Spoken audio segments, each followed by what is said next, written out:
On parle aujourd'hui d'un Autobot très particulier, disons.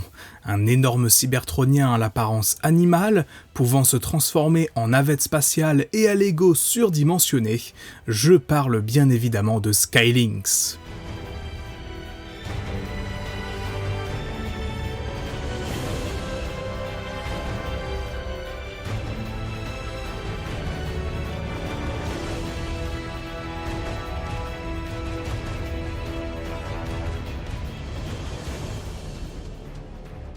Skylinks fait partie des personnages introduits dans la licence Transformers en 1986. Son jouet est à l'origine un robot produit par la compagnie japonaise Toybox, la même société qui avait créé le robot de base d'Omega Supreme. Tout comme pour ce dernier, Hasbro a obtenu les droits sur le jouet pour lui faire intégrer les rangs de la gamme Transformers de l'époque. Le personnage se change donc en une grosse navette spatiale, capable de se séparer en deux formes animales, un oiseau et un lynx, ces derniers pouvant s'assembler pour former un plus gros robot motorisé qui deviendra avec le temps la forme la plus connue du personnage. Skylinks fait donc ses débuts dans la série G1 à partir de la 3e saison, après le film de 1986, dans les rangs Autobots. Possédant une assez haute opinion de lui-même, il se vante régulièrement d'être meilleur que la plupart de ses coéquipiers, et il faut bien dire qu'il est régulièrement très utile aux siens pour voyager de planète en planète ou pour rapporter une bonne dose de force brute dans les batailles, en particulier face à ses grands rivaux, les Predacons. Chose assez intéressante à noter d'ailleurs, il est fort probable qu'à la base, Skylinks ait été envisagé comme un Decepticon et les Predacons comme des Autobots. En effet, lors du développement des jouets de 1986, le concept des Predacons a été au départ appelé les Anibots, laissant supposer que si Skylinks allait être leur opposé, ce dernier ferait partie des rangs de Galvatron. Et cela expliquerait aussi pourquoi très souvent, des modèles d'animation du personnage sont vus avec un logo Decepticon placé par erreur. C'est une erreur plus récurrente, on va dire, que les autres erreurs d'animation de la série. Étant récurrent tout au long de la saison 3, Skylinks prendra le commandement d'un groupe de Transformers ayant pour point commun une forme animale afin d'affronter Tornedron, une créature du scientifique Primacron, le même ayant créé Unicron dans cette timeline. Mais ce qui est potentiellement le plus grand accomplissement de Skylinks dans la série est le rôle qu'il a joué dans le retour à la vie d'Optimus Prime. En effet, afin de ramener son chef à la vie, il va capturer un quintesson et le forcer à travailler sur Prime afin qu'il puisse trouver une solution à la Hate Plague qui ravageait la galaxie, une maladie rendant tout être vivant violent et incontrôlable.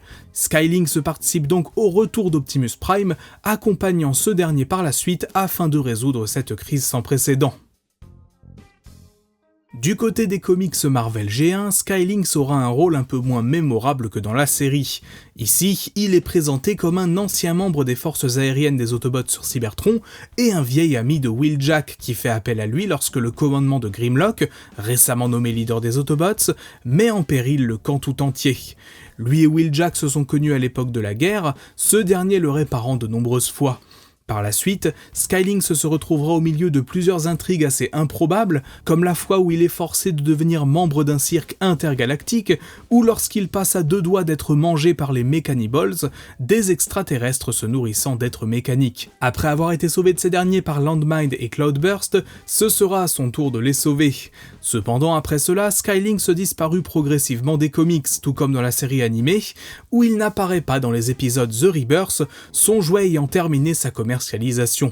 Il sera cependant revu plusieurs décennies plus tard dans les comics Regeneration 1, prenant la suite des comics originaux.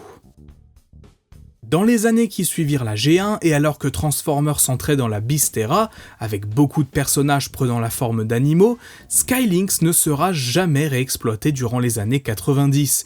Il faudra attendre le début des années 2000 et les comics Dreamwave pour retrouver ce bon vieil Autobot volant. Dans ces derniers, il sert majoritairement de transport, étant notamment utilisé par Ultra Magnus durant le règne de Shockwave sur Cybertron. Starscream essaiera de le forcer à les emmener sur Terre, mais bien évidemment ce n'était pas du goût de Skylinks.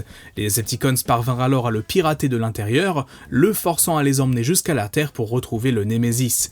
Skylinks sera temporairement libéré par Starscream pour se battre contre les Combaticons afin de servir d'entraînement à ces derniers. Mais après les avoir terrassés, il est de nouveau remis sous contrôle Decepticon et est alors désactivé. Mais qui dit début des années 2000 dit aussi réutilisation du nom du personnage original pour désigner quelque chose de totalement nouveau. Ça a notamment été le cas dans la gamme de jouets de Transformers Cybertron, où Skylynx est le nom d'un Minicon du camp Decepticon, se changeant en avion. Il est présenté dans les comics Cybertron comme membre d'un groupe d'insurgés parmi les Minicons, cherchant à détruire une colonie sur l'une des lunes de Cybertron, attaquée par les Minicons puis plus tard détruit par Unicron. Toutefois, à l'époque de Transformers Cybertron, une figurine exclusive de Skylynx fut produite au Japon, distribuée en quantité extrêmement limitée et étant un repaint de Scourge de la gamme. Aujourd'hui, c'est indéniablement l'un des jouets les plus difficiles à trouver de cette époque, voire même de toute l'histoire de Transformers. Dans l'univers d'Animated, on ne sait pratiquement rien sur l'histoire de Skylynx en tant que tel. Il est seulement mentionné dans l'encyclopédie The Allspark Almanac, il a semble-t-il une apparence plutôt similaire à la G1, et est apparemment assez populaire au sein du bar de Macadam sur Cybertron, son nom étant mentionné sur les menus de l'établissement. La principale réinvention de Skylynx depuis la G1 est sans doute celle de Transformers Prime. Dans le final de la série, à savoir le film Predacons Rising, il est l'un des individus clonés par Shockwave à partir des restes de Predacons de la préhistoire cybertronienne. Une fois lâché sur la planète, lui et Darksteel rencontrent Ultra Magnus et Smokescreen, les attaquant aussitôt et blessant gravement le second des Autobots. En rencontrant Predaking, les deux Predacons l'affrontent mais finissent par s'incliner, ce dernier prenant alors le leadership. Lorsqu'Unicron parvient à ramener à la vie une armée de Predacons morts-vivants, Skylynx participera à la défense de Cybertron, permettant à Optimus Prime de gagner du temps dans son affrontement contre le frère de Primus. Alors que la fin de la série semblait teaser une revanche des Predacons sur Starscream, on apprendra dans Robots in Disguise que l'ancien second de Megatron a réussi à leur échapper, parvenant à tuer Darksteel et Skylynx dans le procédé. Du côté des comics IDW, Skylynx a été présent à de nombreuses reprises. Durant la guerre, il a majoritairement servi de transport aux Autobots, et finalement assez peu d'histoires nous racontent ce que le personnage a vécu à cette époque, même s'il raconte avoir participé à nombre de batailles et remporté de multiples victoires pour son camp. Une fois le conflit fini, il choisit de rester sur Cybertron pour accompagner les siens, notamment Ironhide, afin de rebâtir la société cybertronienne d'après-guerre, son mode alternatif de navette spatiale étant toujours utile, que ce soit pour voyager sur la planète ou dans l'espace.